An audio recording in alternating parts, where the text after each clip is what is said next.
As there are many problems plaguing the world today, so too are there many solutions available to the world. The idea I propose is geared to solve many problems at once and perpetuate an entirely different and good future. With funding from nonprofits and/or investments from investors, we can begin building a whole new way of life from top to bottom. We can document it from its start to finish using social media so that any whom seek an alternative way of living and being can have a working example of what works and what does not.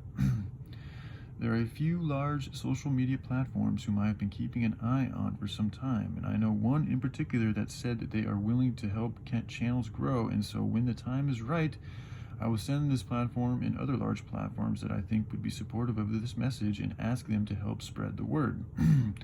As we grow in popularity through social media and other venues, we can advertise good, healthy products that are not too expensive and receive funds in exchange for us advertising their product.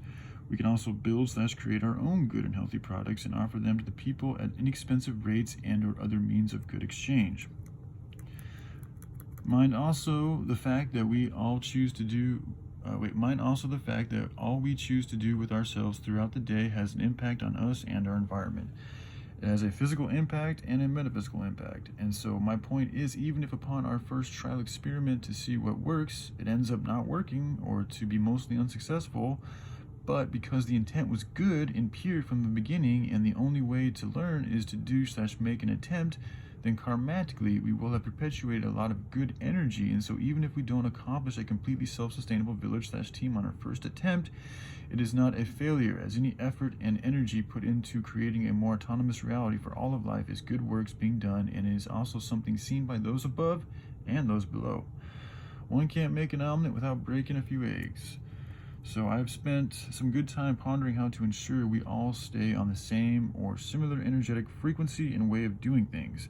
At one time years ago, I asked Pops, and he said, use Proverbs. At the time, I thought that was a bit too vague, but upon further thought, I think it's perfect.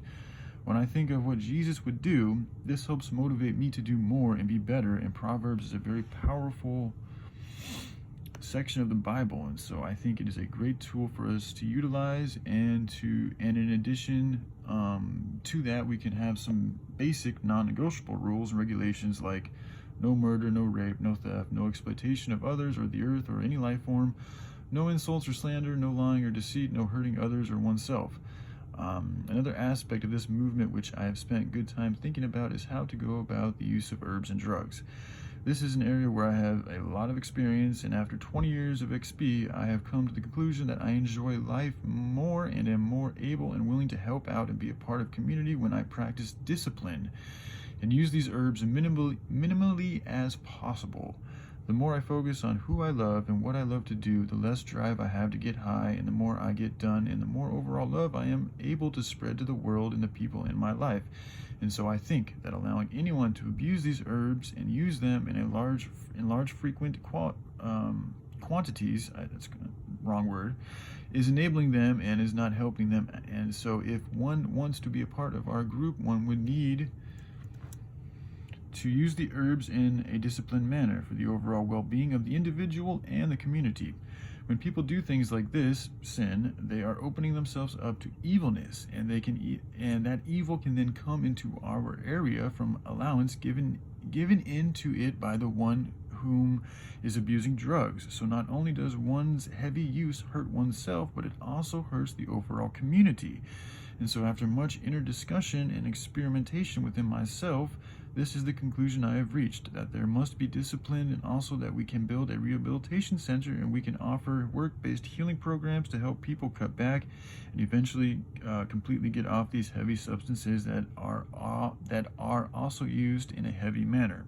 I'm gonna make another one and share with you guys some more stuff I wrote this morning, but hope you guys are doing well, and 13 love to y'all. All right, bye.